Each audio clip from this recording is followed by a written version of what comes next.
Welcome to the video version of the Pirls Stock Market Commentary featuring the proprietary bull bear point and figure market breadth summary chart for September 4th, 2016. Market breadth.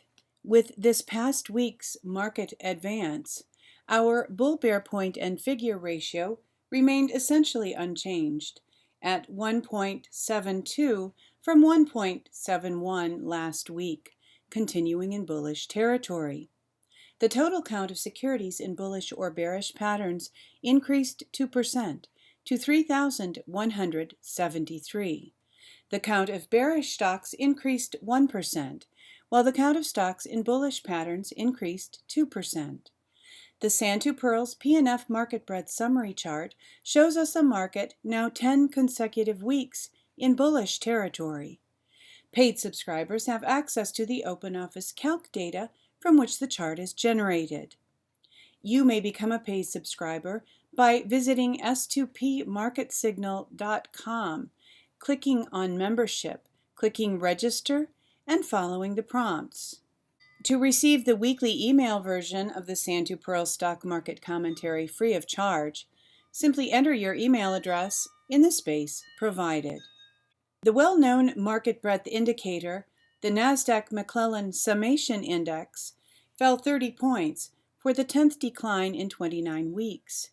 At a positive 489.07 points, it continues below the recently formed August 2016 top, the April 2016 top, and continues above all remaining three tops above plus 100, and it continues above all six bottoms below minus 100 in the last 3 years. Volume analysis. In this week's volume analysis, the Nasdaq Composite Index ended in neither accumulation nor distribution mode, with average daily volume lower than the prior week. In the last 2 weeks, the Nasdaq had 1 accumulation day and 3 distribution days.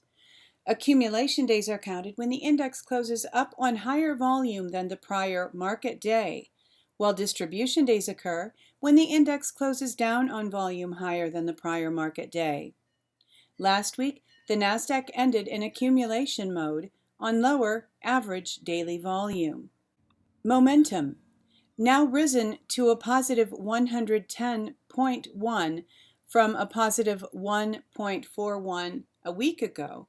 The CCI 20 daily zero line reject long entry signal at Friday 8/26 close dropped below the zero line reject pivot point at Tuesday 8/30 close to exit the trade at Wednesday open. The result of this trade simulation was a loss of 738 points on the Nasdaq, or 43 cents per share of QQQ. The pivot back upward 2 days later was outside the plus or minus 50 range required for a valid zero line reject entry signal. In Woody's CCI trading system, 6 consecutive bars above or below zero are required for a change of trend. The weekly CCI 20 of the Nasdaq Composite Index began a Woody's uptrend 18 weeks ago, while the daily CCI 20 began a Woody's uptrend 7 weeks ago.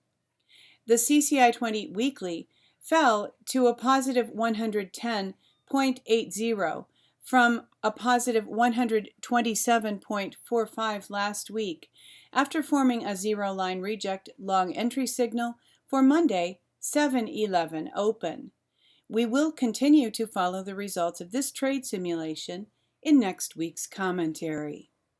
Industry rotation the last 2 weeks. All of the top 5 industries are positive, and all of the bottom 5 are negative. Summary: banks, brokers, and some tech on top. Precious metals and retail on the bottom. Bullish: computer hardware and KBW Bank continue in the top 5. Gold and silver continues to lead the bottom 5. Oil services has entered the bottom 5. REITs has left the bottom 5. Bearish, S&P retail continues in the bottom 5. Semis has left the top 5. Focus this week from www.zerohedge.com. The high-yield bond market has never been this decoupled from reality. Some key points and a chart follow. In March, we explained how this credit cycle was different as recovery rates of defaulted debt had plunged to record lows. The record collapse in recovery rates is shown below.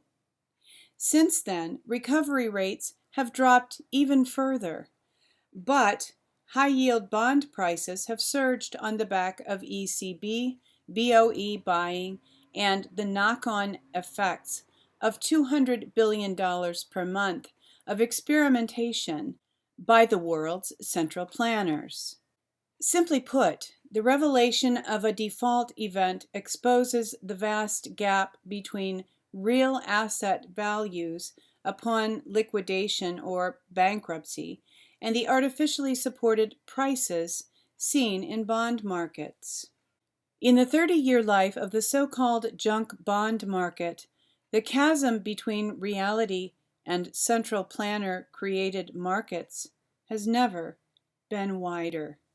Thank you for viewing this week's Pirls Stock Market Commentary video featuring the proprietary bull-bear point and figure market breadth summary chart compiled by Donald Pirls, www.s2pmarketsignal.com.